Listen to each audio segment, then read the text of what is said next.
Everyone had a smile under the cloudless sky. The people of Conneaut, Ohio could not have asked for better weather for their annual D-Day reenactment. Hundreds of people came in from all over the USA to see men dressed up as German, British, French, and American troops, doing their best to relive history on the beaches of Lake Erie. But of all the people in the crowd, only a small group of elderly men could remember how bad the weather had really been on June 6, 1944. They remembered all too well. How could anyone forget the chill of the wind on their face as they threw themselves out of a glider into total darkness, quickly encompassed by freezing raindrops? How could anyone forget falling out of an overturned landing craft into the perilous English Channel and striving to reach the soggy shore as his comrades were destroyed all around him and swallowed by the raging sea? While almost beyond my imagination, these moments were as real to the veterans visiting at Conneaut as they were to the 175,000 Allied men who fought that day. That day they came together to tell us about their past, and even though they had never before met each other, there was a certain bond between them that I suppose only those who have been in the military can understand. I had the immense privilege of being able to listen to them and gain an even larger respect towards those who proudly served our country overseas. Their minds were sent back to the days of their youth as several of them came up and told their stories. One of the men who had parachuted into Normandy told us about how he had witnessed people around him get skewered by Rommel's asparagus, telephone poles that had been sharpened at the top and set up in the fields. While most were unwilling to speak of their combat, he sincerely wanted to tell us about what he had gone through on the ground. This man was proud of what he had done. For him, fighting for his country was nothing to be ashamed of.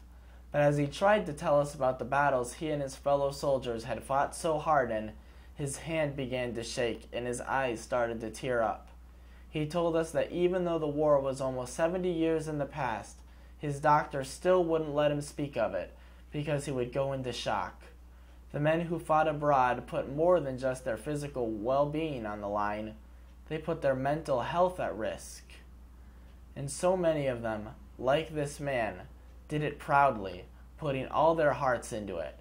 These men were willing to put everything they had on the line for the safety of their friends and family, for the liberty of their country. And not only for the safety and liberty of their country, but of a foreign country they knew almost nothing about. These men were true heroes, and I believe that anybody who has done what they have should lift their head up high. One of the veterans I met wouldn't entirely agree with me. He had a hard time feeling proud about what he had done. In his eyes, he told us, he was just one of the lucky ones. With tears in his eyes, he told us, the real heroes are the ones lying underneath those white stones. Never have I been to a more somber place than the American Cemetery in Normandy. The rows of white crosses there seemed to go on forever. How could that veteran feel proud of only risking his life for his country at Omaha when so many others had lost theirs? Because he fought hard alongside all those who died, so that others would not have to fight and so that there would be peace. That was their goal. As one of the men gave me his autograph just before we watched the actors run up the beach, he wrote a note alongside his name. I hope you never have to do this.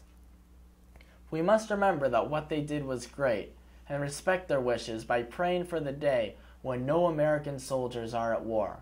We must teach the coming generations that won't have the chance to meet these veterans that there is great pride in what they did for their country.